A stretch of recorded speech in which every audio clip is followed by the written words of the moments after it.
We're going to feature a testimony by a man of God named Mickey Robinson. You're going to be absolutely amazed when you hear this story, because he was in a plane crash that literally destroyed him. In fact, it killed him. And yet he's alive to tell the tale. Out of his sockets, dragged me away from the plane and slapped the fire out. It kept reigniting, and then he tried to go back for the pilot, and he couldn't. He was burned alive. Well, they rushed me off to the hospital. Obviously, it was horrible, and they rushed me off to the hospital and saw that I sustained very serious injuries. I had a brain injury. I had burns over a large portion of my body. I had to find out my eye was blind, my right eye was blind, and tremendous cuts, and this shock of that crash. They told my family I was going to die. They told my sister to come that day because I was not going to be there in the afternoon.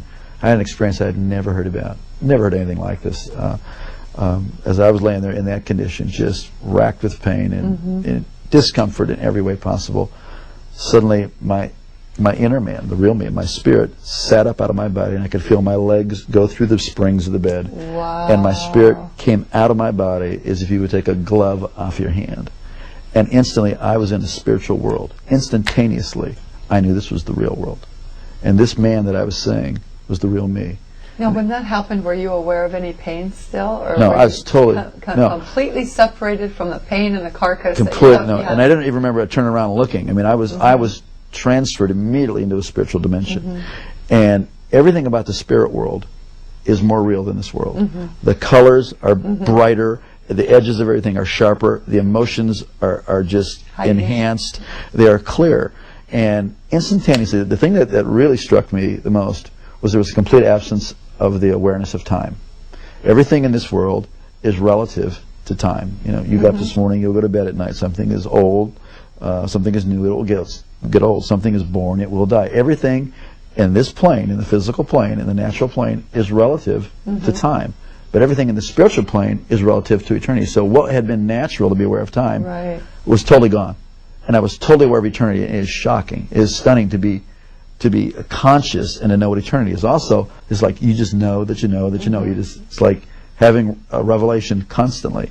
And it was incredible. And I knew I was traveling. I could feel that I was traveling. And as I looked ahead, there was this pure white light. It was whiter than the whitest snow and brighter than 10,000 suns, and yet I could look right at it, and it was compelling. And it was like I was being towed. I was being towed like a tractor being. And as I was looking, I could feel this anticipation. But then simultaneously that, on my right side, I could feel something, and I looked, and there was this blackness sweeping. Now this blackness, as I looked at it, instantly I was aware of its complete nature. It was eternal, like I was experiencing eternity. It was without any matter. It was without any life. It was void, and it was forever non-negotiable, cut off from the source of all life. And the more that I looked at it, the faster it would sweep, and the more that occurred, the more intense the feeling of the nature of being cut off and sealed forever and separated. It is horrific. Because you wouldn't want the worst person. You wouldn't want Adolf Hitler, bin Laden, Saddam. You wouldn't want any human being to ever go in there. It was so horrible. It was like you're in a room and you close the door, a dark room, and there's a little space between the door and the door jamb. It wasn't a doorway. This was a real place that I was seeing and that I was feeling. And as it was closing, it was eclipsing, and now I'm standing on the very edge, the precipice of eternal separation. And I scream out of my spirit, I'm sorry, I want to live. Give me another chance. And just before that was to close, I was standing in the presence of Almighty God. Whoa. And instantly I knew I would never die for eternity.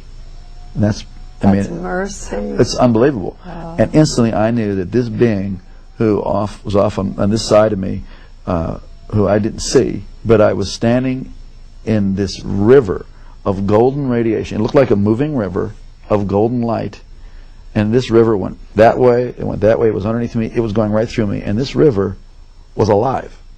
I don't know how to describe it, except that it's called the river of life. This river was alive, and it's going right through me, and I'm more alive than anybody can imagine. I mean, this is the height of the experience of life. It filled up with life, and somehow I knew this being was going to take care of me for eternity. I didn't see any angels in heaven. I didn't see any people who had gone before me. This was the max. So I was so filled with just the love and all of God's majesty, all of His authority, all of His love. Everything was just flowing through me. I was like vibrating like a tuning fork, the very essence of God's nature.